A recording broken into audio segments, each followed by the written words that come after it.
అందరికీ నమస్కారం అండి. నిన్న అక్క చెల్లెలు బంధం ఎలా ఉండాలన్న దాని గురించి అయితే మాట్లాడుకున్నాము. ఈరోజు అన్న చెల్లెళ్ళు అలాగే అక్క తమ్ముడు వాళ్ళ బంధం కూడా ఎలా ఉండాలనేది అయితే మనం ఖచ్చితంగా మాట్లాడుకోవాలండి. చాలామంది ఆడపిల్లలు బాధపడుతూ ఉన్నారు. మా అన్నయ్య నాతో మాట్లాడు, మా తమ్ముడు నాతో మాట్లాడు, చాలా సంవత్సరాలు అయ్యింది అని చెప్పేసి బాధపడుతూ ఉన్నారు. కారణాలు ఏమైనా కావచ్చు. జనరల్గా ఏంటంటే అన్న చెల్లెళ్ళు అయ్యి ఉంటే వదిన ఆడబడుచులు గొడవలు అయ్యి ఉండొచ్చు. దానివల్ల భర్త ఆవిడ వదిన గారి మాట వినాలి కాబట్టి అన్న చెల్లెల మధ్య గొడవలు వచ్చి మాట్లాడుకోవడం మానేచ్చు. అలాగే ఇటు చెల్లె భర్త బావమరుదుల మధ్య కూడా మాట పట్టింపులు ఉండొచ్చు. దానివల్ల కూడా కోపాలు వచ్చి మాట్లాడుకోకపోవచ్చు. అలాగే డబ్బు విషయంలో కావచ్చు, ఆస్తుల విషయంలో కావచ్చు, అవి ఏ కారణాలైనా కావచ్చు. ఆ కోపాన్ని చెల్లెల మీద తప్పదు కదా. ఇంకా బావన్నా కూడా చెల్లెల మీద కోపం వచ్చి ఇంకా చెల్లెలతో మాట్లాడకుండా ఉంటారు.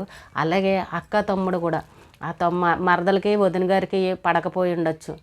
ఎందుకంటే ఆడవాళ్ళ మధ్యనే ఎక్కువగా గొడవలు వస్తూ ఉంటాయి ఇంట్లోనూ. మగవాళ్ళ కంటే కూడా ఆడవాళ్ళ మధ్యలోనే మాట వస్తుంటారు, వదిన ఆడబడుచుల మధ్య. అలాగా దాని కారణంగా ఏమవుతుందంటే మగవాళ్ళు కూడా మాట్లాడడం మానేస్తూ ఉంటారు. భార్యలు ఇంకా చెప్పినట్టు వినాలి కదా, మాట్లాడితే వాళ్ళు కూడా ఊరుకోరు. అది అందరి ఇళ్లలో జరిగేదే కాబట్టి దానివల్ల దూరంగా పెడతా ఉంటారు. ఇక్కడ ఏ కారణమైనా కానీ మీరు ఇక్కడ ఒకటి గమనించాలి. ఏంటంటే అక్కడ తప్పు ఎవరిదున్నా కూడా, ఒకవేళ మీ బావగారు తప్పే ఉందనుకోండి, వాళ్ళ అత్తగారింటి సైడ్ వాళ్ళ నుంచి ఏమన్నా వాళ్ళు మాట అన్నారని మీకు కోపం వచ్చి ఉన్నారే అనుకోండి, మీరు ఇక్కడ ఒకటి గమనించాలి. మగవాళ్ళు అక్కడ ఉన్నది మీ అమ్మాయి, అంటే మీ చెల్లెలు, మీ రక్త సంబంధం కాబట్టి వాళ్ళు ఒక మాట అన్నా కూడా మీ చెల్లెల కోసం మీరు వెళ్ళాలి. ఎందుకంటే మీ తోడబుట్టిన అమ్మాయి అక్కడ ఉంది కాబట్టి ఆ ప్రేమను మీరు వదులుకోకూడదు. వాళ్ళు బయట నుండి వచ్చిన వాళ్ళు కాబట్టి వాళ్ళు మాట తూల్చారు, వాళ్ళ మాట తూలేరు కదా అని చెప్పేసి మన అమ్మాయిని మనం వదులుకోకూడదు. ఎంతైనా మనం పుట్టింటి వాళ్ళం, మనం తోడబుట్టిన వాళ్ళం. మన అమ్మాయి కోసమన్నా మనం వెళ్ళాలి. వాళ్ళెవరో ఏదో అన్నారని చెప్పేసి మనం సంవత్సరాలు మాట్లాడకుండా ఉండి మన చెల్లెల్ని, మన అక్కని ఎందుకు బాధ పెట్టాలన్న ఒక్కసారి మగవాళ్ళు అయితే ఆలోచించాలండి. అలాగే అక్క తమ్ముడు ఉన్న ఒకవేళ మీ మరదలు ఏదైనా అన్న ఉండొచ్చు, ఒకవేళ మీ భార్య ఏదైనా వదిన గారిని అని ఉండొచ్చు.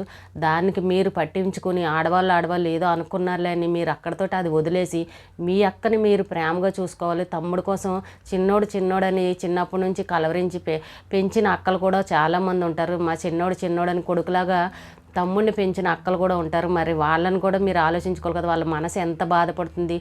ఇంకా శ్రావణ మాసం రాబోతుంది. అందరూ పుట్టింటికి వచ్చి ఆడపిల్లలు తమ్ముళ్ళకి అన్నయ్యలకి రాఖీలు కడుతూ ఉంటారు.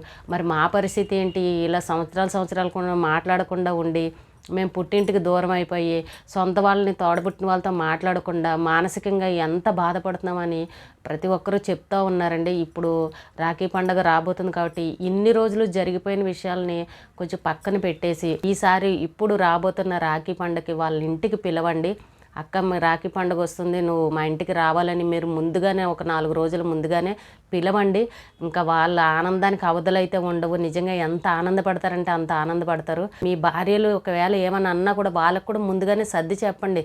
తప్పు అలా చేయకూడదు, ఆడపిల్లల్ని బాధ పెట్టకూడదు, మనం ఒకరికొకరు తోడుగా ఉండాలి, మనకు మాత్రం ఎవరున్నారో అలా దూరం పెట్టుకోకూడదు రక్త సంబంధాన్ని మీరు వాళ్ళు ఎలా చెప్తే వినగలుగుతారో వాళ్ళకి అర్థమయ్యే విధంగా మీ భార్యలకు చెప్పి వీళ్ళని పిలవండి ఫస్ట్.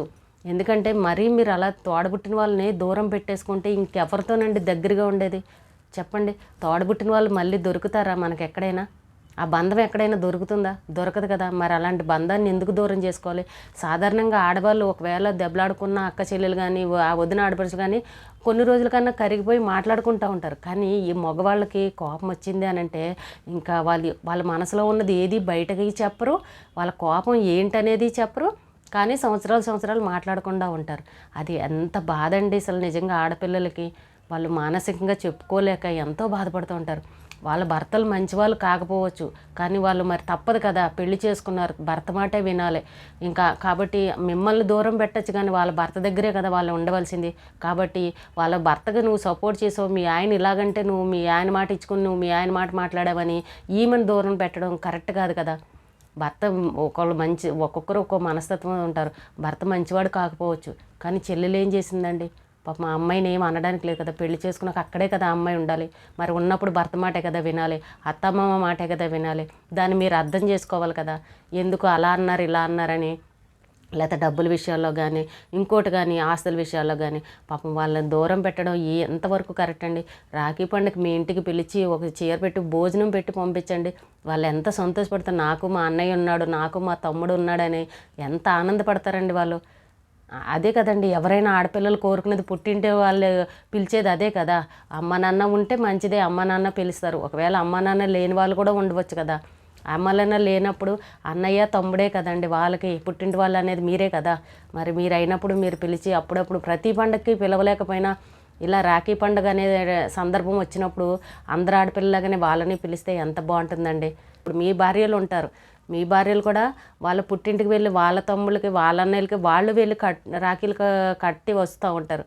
మరి పాపం వీళ్ళు ఏం చేశారండి? వీళ్ళని బాధ పెట్టడం అంత కరెక్ట్ కాదు కదా. ఇంటి ఆడపిల్లల్ని ఏడిపించడం అంత కరెక్ట్ కాదు కదా. ఇంతవరకు జరిగినవి జరిగిపోయి అవన్నీ పక్కన పెట్టేయండి. ఇప్పుడైతే వాళ్ళని పిలిచి ఈసారి రాఖీ పండుగకి ఈ మగవాళ్ళ కోపం కొంచెం గట్టిగానే ఉంటుంది, కానీ కొంచెం కరిగి దూర ప్రాంతాల్లో ఉంటే కనుక ముందుగానే ఒక 4 రోజుల ముందుగానే రమ్మని పిలవండి. ఒకవేళ ఒకే ఊరిలో ఉంటే కనుక ముందు రోజున ఫోన్ చేసి రేపు రండి అని పిలవండి. నిజంగా వాళ్ళ ఆనందానికైతే అవధులు ఉండవండి. నన్ను చాలామంది అడిగారు, అక్క చెల్లెల గురించి చెప్తున్నారండి, ఇలాగా మా అన్నయ్య మాట్లాడలే, మా తమ్ముడు మాట్లాడలే, రాఖీ పండుగ వస్తుంది, మీరు వీడియో చేయాలండి అని చాలామంది అడిగారు. అందుకోసమే నా వీడియో చాలామంది మగవాళ్ళు చూస్తూ ఉన్నారు, వాళ్ళ కోసం అని చెప్పడం జరుగుతుంది. ఎవరైనా ఉంటే ముందుగా ఆడపిల్లలు పిలవండి. ఇంకా శ్రావణ మాసం రాఖీ పండుగ రాబోతుంది. కుటుంబం అంతా హ్యాపీగా గడపండి రాఖీ పండుగకి. పాత గొడవలు ఏమున్నా మర్చిపోండి, కోపాలను తీసి పక్కన పెట్టేయండి. మీ ఎవరేమన్నా పోన్లే ఒక మాట అంటే అన్నారులే, మా చెల్లే కదా మా అక్కే కదా అని ఆ భావన మీ మనసులో పెట్టుకోండి.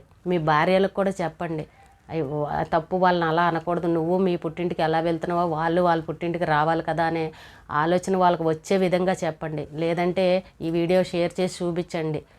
ఆడపిల్లల్ని ఏడిపించకండి, మీ ఇంటికి మంచిది కాదు. మీకున్న తోచిన దాంట్లోనే పెట్టండి. మీరు లక్షలు వేలు కోరికలు గొంతం కోరికలు వాళ్ళు ఏం కోరు, మీకున్న దాంట్లోనే పెట్టండి, భోజనం పెట్టి పంపించండి చాలు. సంవత్సరానికి ఒక్కసారే కదా కలిసేది. మిగిలిన పండగల్లో అయితే ఇంతకుముందు కలిసేవారు, కానీ ఇప్పుడు ఎవరు సంసారాలు వాళ్ళు అయిపోయి కానీ ఎవరు పండగకి పిలిచే పరిస్థితి లేదు. కానీ ఈసారి రాఖీ పండగైనా కొంతమంది అన్నా చెల్లెళ్ళైనా అక్క తమ్ముళ్ళైనా కలవాలని నేను మనస్ఫూర్తిగా భగవంతుని కోరుకుంటా ఉన్నాను. ఎవరైనా ఈ వీడియో చూసిన వాళ్ళు ఉంటే ఖచ్చితంగా మీ అక్కల్ని మీ చెల్లెల్ని చాలా సంవత్సరాలుగా మాట్లాడలేకపోయినా కూడా ఈ సంవత్సరం ఈసారి రాఖీ పండుగ హ్యాపీగా మీ ఇంట్లో జరుపుకోవాలని మనస్ఫూర్తిగా కోరుకుంటున్నాను.